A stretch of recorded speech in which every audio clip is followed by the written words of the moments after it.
Rahayu, saudara-saudara jiwa Tosan Haji Nusantara, jumpa lagi dengan saya Joko Supriyadi dari JS Collection, Krisa di Channel Jakarta. Kita berada pada tayangan 152. Saya ambil topik Tosan Haji awal sebagai artefak Nusantara.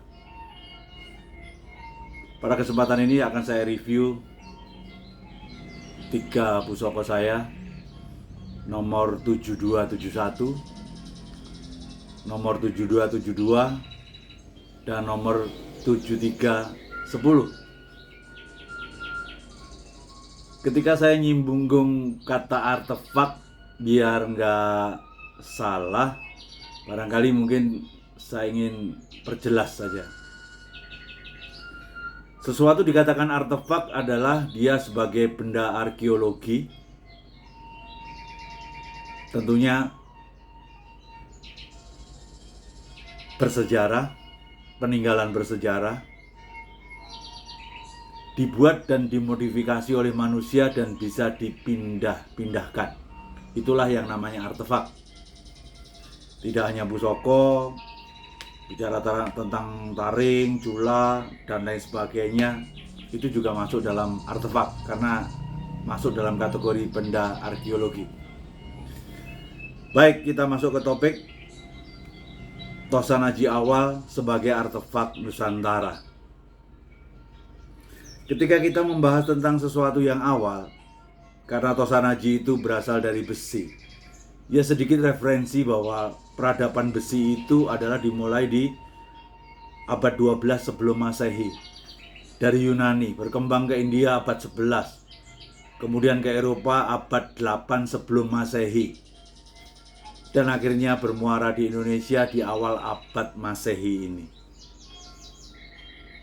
Kalau bicara tentang era sebelum besi, yaitu perunggu, masuk ke Indonesia adalah 300 sebelum Masehi, sehingga perunggu lebih dahulu, baru kemudian besi. Apakah serta-merta ketika besi itu masuk ke kita langsung sudah hadir Tosan Haji? Tidak, teman-teman. Karena semacam suatu benda yang diketemukan yang baru itu akan dipakai untuk kemaslahatan kehidupan manusia dulu. Akhirnya dipakai sebagai bisa alat-alat rumah tangga, alat bercocok tanam, bahkan sebagai senjata. Baru kemudian Tosan Haji itu tumbuh. Makanya dalam awal Tosan Haji saya selalu meyakini bahwa Tosan Haji itu berasal dari Jawa Barat. Rasanya situs Gunung Padang menjadi suatu bukti bahwa awal peradaban Nusantara. Mungkin skopnya kita perkecil ke Jawa, itu lebih dari Jawa Barat. Kenapa menjadi penting pusat peradaban? Karena bicara tentang Tosan Haji itu sudah ada unsur hembusan spiritual. Karena Tosan Haji itu wesi yang bernilai bukan karena harganya, namun sudah ada hembusan makna spiritual di dalamnya. Sehingga itu pasti akan terkait dengan suatu peradaban. Tentunya peradaban terkait dengan pemahaman Tuhan yang Maha Kuasa. Baik, kita langsung review aja. Untuk pusaka yang pertama mulai dari yang 7272 dulu. Maaf, landeannya terlalu panjang sehingga saya copot biar gampang untuk review. Saya mulai dulu dari 7272. Rangkanya sangat luar biasa. Bukanya begini. Inilah yang saya sebut dengan kapak candrasa. Luar biasa besar, dengan ketinggian 53 cm dan lebar bilahnya adalah 49 cm. Itu merupakan suatu ukuran yang panjang. Dan di sini sudah mulai ada ornamen reliefnya di pangkal sini. Semoga kelihatan. Kalau nggak kelihatan, lihat di website. Dan dia tidak menggunakan besi, tapi menggunakan besi brongsong, sehingga dimasukkan kemari. Saya melihat kapak candrasa ini sebelumnya tidak paham namanya apa. Sampai akhirnya saya menemukan, dibantu oleh referensi dari Museum Metropolitan of New York. Di situ ada semacam artefak yang sama, namun terbuat dari perunggu dengan nama candrasa dan asalnya dari Indonesia. Namun karena itu adalah perunggu, diestimasikan ditangguh oleh museum itu bertahun 500 sebelum Masehi hingga 300 Masehi. Sehingga masuk akal bahwa peradaban perunggu di era-era Tarumanagara sudah ada. Sehingga itu menjadi referensi saya, sehingga saya jadi tahu, oh ternyata ini namanya candrasa. Dan ini menjadi membanggakan saya karena referensi itu menyebutkan dari Nusantara. Makanya secara penangguhan saya dengan model besi kabudan seperti ini, rasanya saya melihat terkait dengan situs Gunung Padang, saya melihat Tosan Aji Awal ini adalah berasal dari Pasundan. Mari kita masuk ke yang kedua, juga tidak kalah besarnya, nomor 7271. Rangkanya adalah rangka kayu Soekarno. Konon kayu ini adalah sempat perbantukan Pak Karno ke Arab Saudi, karena kayu ini adalah kayu yang gampang tumbuh di tempat-tempat gersang. Cukup menarik kayunya, dikasih sedikit ornamen gading, jadi menjadi lagi agak sedikit cantik. Mari kita lihat di dalamnya. Ini sesuatu hal yang sangat unik menurut saya. Kalau kita lihat dari sula ke-1 dan kedua, biasanya ketiga ke atas kita sebut dengan trisula. Tapi yang ketiganya ini ke bawah. Ke bawah itu ciri khas dari tombak-tombak Nenggolo. Jadi bolehlah saya sebut ini Dwi Dapur tombak trisula Nenggolo.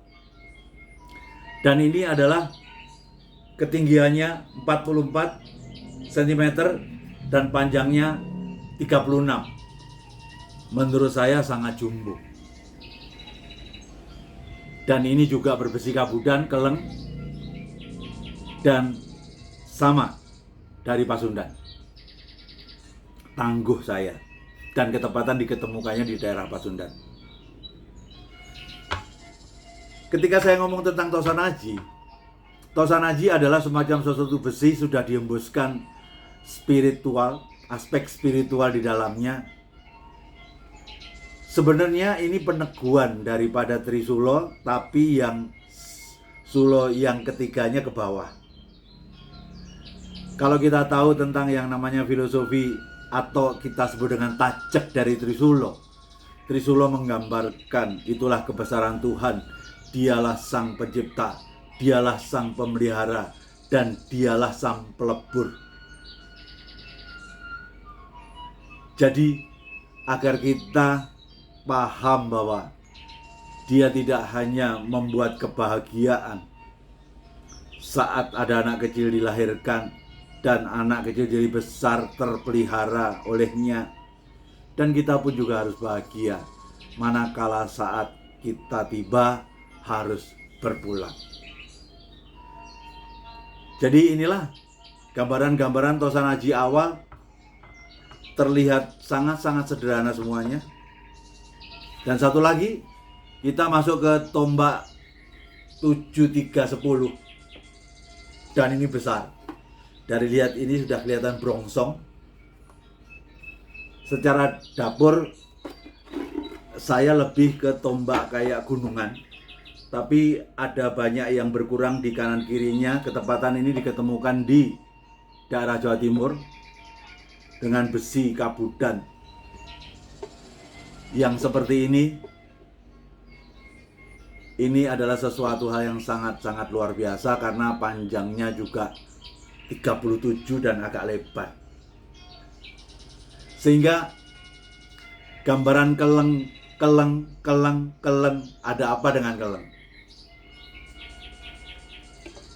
Jadi saya ingin mencoba menarik kesimpulan awal. Sementara sajalah, bukan final.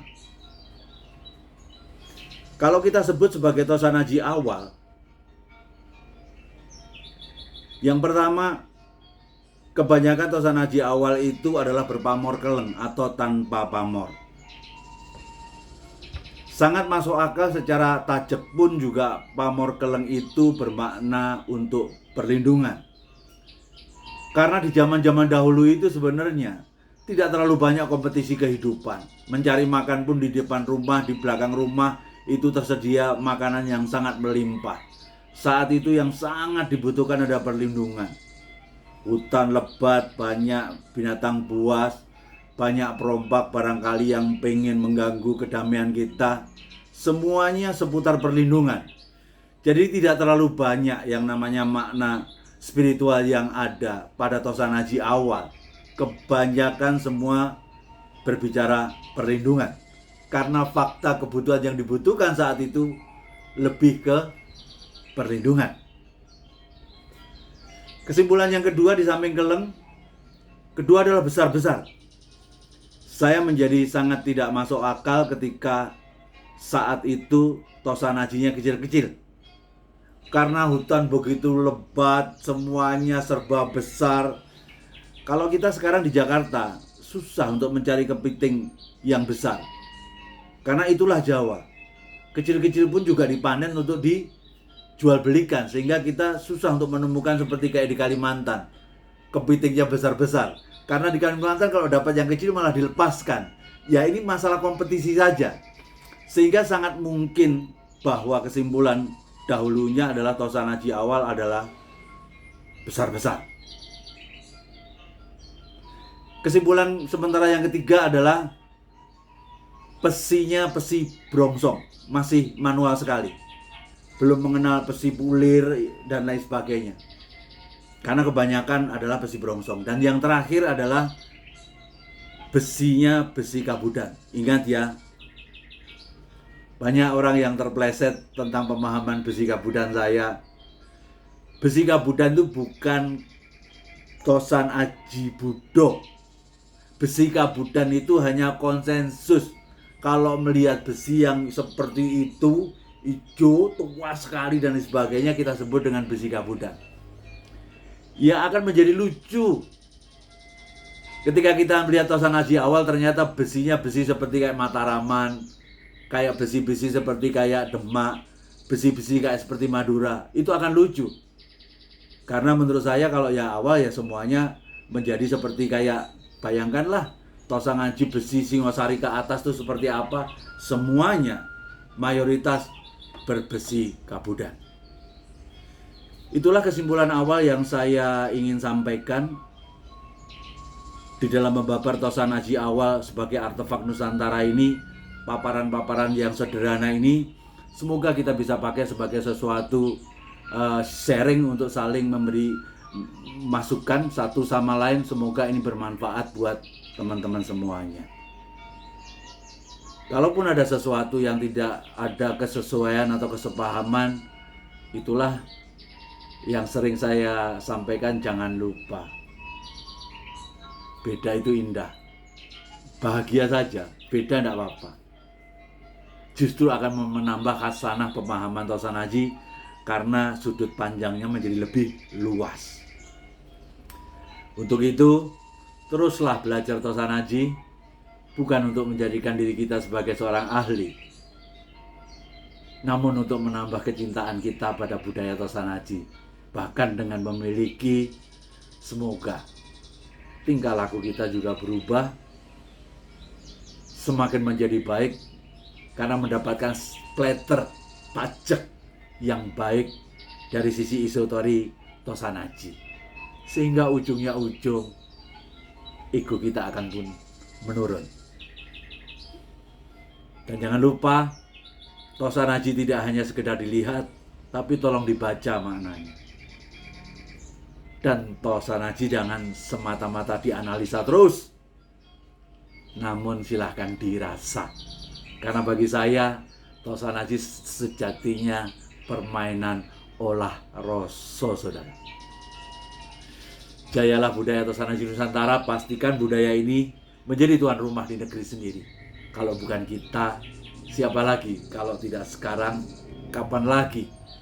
Keterbatasan waktu hidup di muka bumi ini dan kita terlahir di Nusantara adalah merupakan tanggung jawab kita untuk turut mengangkat langit Nusantara ini. Rahayu, Rahayu, Rahayu, Sagung Dumadi. Nuwun.